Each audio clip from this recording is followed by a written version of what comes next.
इसकी आयु 1 साल निर्धारित की गई थी, परंतु LVM-3 द्वारा बहुत ही सटीक इंजेक्शन और मिशन मैनेजमेंट की वजह से चंद्रयान-2 काफी लंबे समय तक कार्यरत रहेगा। अब तक चंद्रयान-2 चंद्रमा के लगभग सभी भागों का चित्र ले चुका है। इसका एक बहुत ही महत्वपूर्ण पेलोड OHRC यानी कि ऑर्बिटर हाई रेजोल्यूशन कैमरा विश्व का सबसे बेहतरीन कैमरा है, जो कि चंद्रमा की सतह का लगातार पिक्चर भेज रहा है। अब मैं ROC जी से निवेदन करूंगा कि वो आप लोगों को इसरो के वर्तमान मिशन चंद्रयान-3 के बारे में बताएं।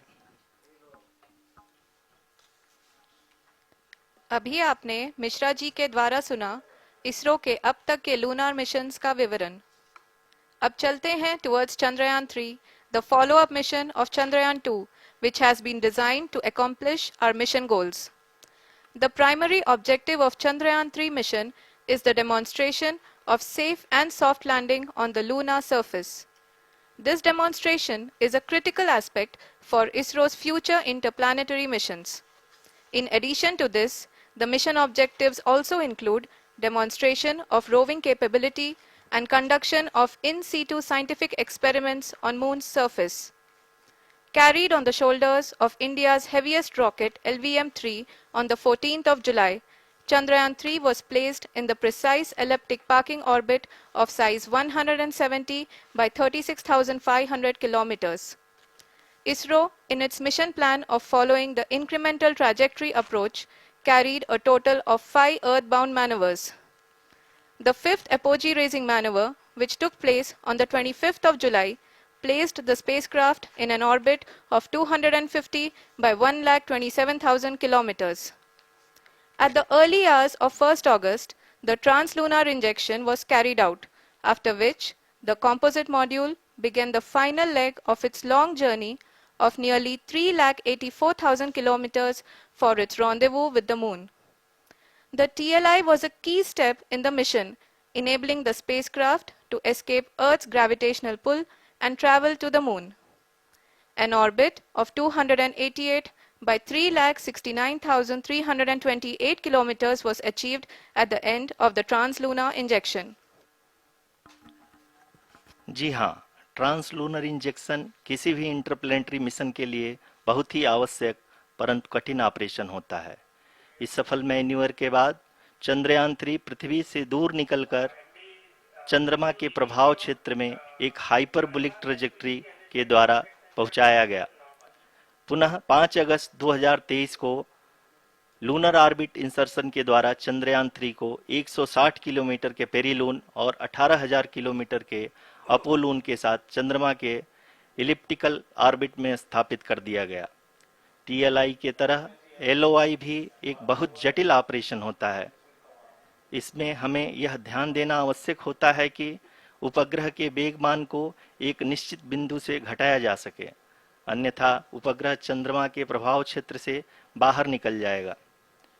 LOI के सफलतापूर्वक परिचालन के बाद चंद्रयान-3 की कक्षा को 4 बार और परिवर्तित किया गया। इस दौरान चंद्रमा की अधिकतम ऊंचाई को घटाकर 160 किलोमीटर कर दिया गया। इस पूरी प्रक्रिया में प्रपल्सन मॉड्यूल का लगभग 755 किलोग्राम ईंधन का उपयोग हुआ और चंद्रयान-3 के वेगमान को लगभग 850 मीटर प्रति सेकंड कम कर दिया गया। लैंडर मॉड्यूल को लगभग 150 किलोमीटर के सर्कुलर ऑर्बिट में स्थापित करने के बाद 17 अगस्त 2023 को प्रपल्सन मॉड्यूल से अलग कर दिया गया। पुनः लैंडर मॉडल के ऑर्बिट को 2 डीबूस्ट मैन्यूवर्स के द्वारा 150 किलोमीटर के सर्कुलर ऑर्बिट से घटाकर 25 गुणे 130 किलोमीटर के एलिप्टिकल ऑर्बिट में स्थापित कर दिया गया। इस दौरान यह भी सुनिश्चित कर दिया गया कि 800 न्यूटन के चारों थ्रोटेबल थ्रस्टर्स पावर डिसेंट के समय किसी भी चुनौती का सामना कर सकें।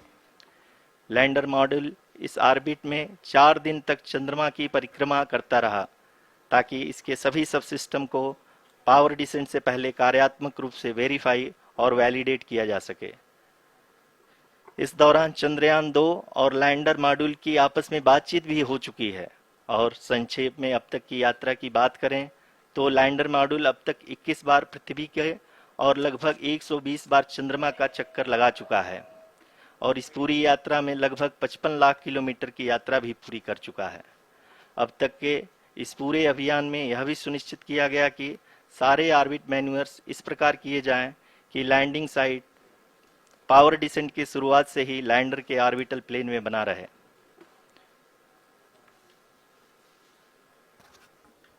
Make it further That is true complicated. indeed.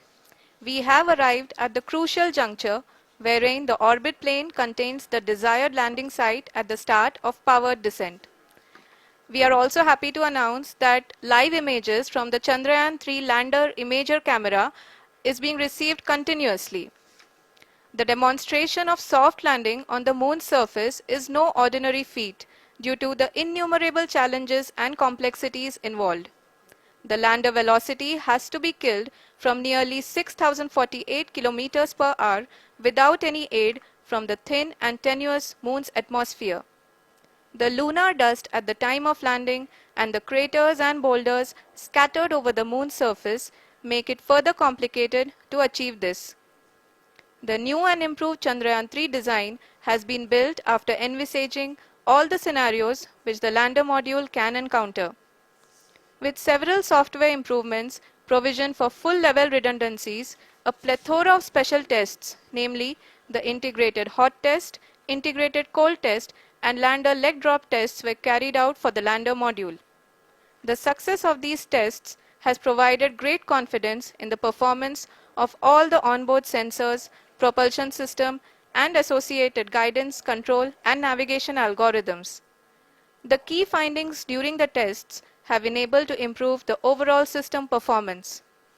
The largely unexplored south pole of the moon has been chosen as the intended landing site since there is a possibility of finding ice and other minerals which would be vital resources for future explorers.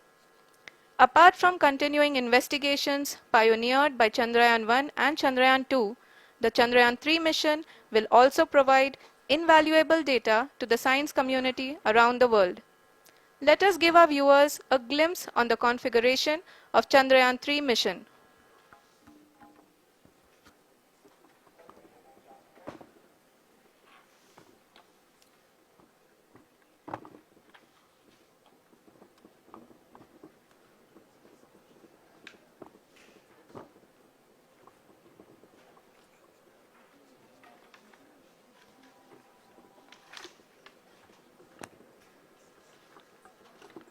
Chandrayaan 3 का mission plan लगभग चंद्रयान 2 के तरह ही बनाया गया है।